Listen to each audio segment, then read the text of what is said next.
जैसे ही फ्लेमिंगो का कोई नन्हा बच्चा गलती से अपना घोंसला छोड़कर नीचे गिरता है, खारा समुद्री पानी उसके लिए मौत का कारण बन सकता है। माता पिता की टांगे भले ही करीब 1 मीटर लंबी हों, लेकिन इस स्थिति में वे भी अपने बच्चे की मदद नहीं कर पाते। अगर वह 1 घंटे के भीतर दोबारा ऊपर नहीं चढ़ पाया तो समुद्री पानी उसके शरीर को बुरी तरह नुकसान पहुंचाकर उसकी जान ले सकता है। ये फ्लेमिंगो का प्रजनन क्षेत्र है। एक तरफ बेहद खारा पानी और दूसरी तरफ उष्णकटिबंधीय सूरज की तेज गर्मी। ये दोनों मिलकर ऐसा माहौल बनाते हैं जिसे ज्यादातर जानवर सहन नहीं कर सकते। लेकिन फ्लेमिंगो अपनी लंबी टांगों की वजह से इस जगह के लिए बिल्कुल सही है। उनके ज्यादातर शिकारी यहाँ आने की हिम्मत नहीं करते। इसी वजह से फ्लेमिंगो ने इस कठिन जगह को अपना घर बना लिया। पूरी सुरक्षा के लिए उन्होंने आरामदायक जीवन को भी त्याग दिया है। यहाँ 10,000 से ज्यादा जोड़े सफलतापूर्वक अंडे दे चुके हैं। लेकिन इस बार कुदरत ने कुछ और ही तय कर रखा था। एक भयानक प्राकृतिक आपदा आने वाली थी जिसमें करीब 90% नन्हे बच्चे अपना पहला महीना भी पूरा नहीं कर पाएंगे। अभी अभी अंडों से बाहर निकले ये नन्हे बच्चे अपने माता पिता की निगरानी में थे। खारे और क्षारीय कीचड़ से बने घोंसले उन्हें समुद्री पानी से सुरक्षित रखते थे। अगर सब कुछ सामान्य रहता तो ये बच्चे सुरक्षित बड़े होते और एक दिन आसमान में उड़ जाते। लेकिन इस पीढ़ी के फ्लेमिंगो बच्चों की किस्मत बेहद खराब थी। फ्लेमिंगो आमतौर पर अप्रैल से जुलाई के बीच प्रजनन करते हैं, जबकि उस इलाके में आने वाला भयानक तूफानी मौसम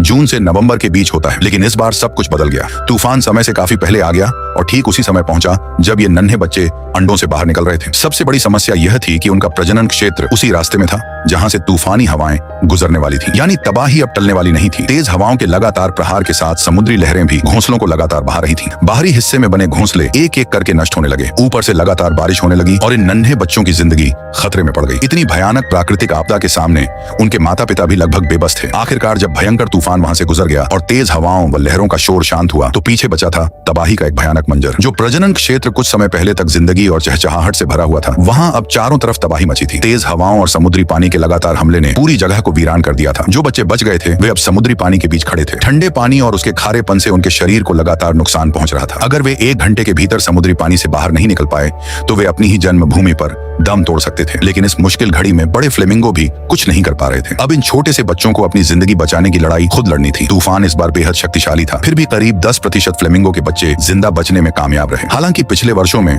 जब इसी इलाके में तूफान ने अपना सबसे भयानक रूप दिखाया था, तब यहाँ 100% तक फ्लेमिंगो बच्चों की मौत हो गई थी। ये समुद्र तट देखने में भले ही बहुत विशाल और सुरक्षित नजर आता हो, लेकिन असल में यह बेहद नाजुक पारिस्थितिकी तंत्र है। और जिस तरह चरम मौसम की घटनाएं लगातार बढ़ रही हैं, आने वाले समय में इन फ्लेमिंगो को ऐसी प्राकृतिक आपदाओं का सामना शायद पहले से भी ज्यादा बार करना पड़ सकता है। ऐसी ही रोमांचक वीडियो के लिए चैनल को सब्सक्राइब करें और लाइक करना ना भूलें।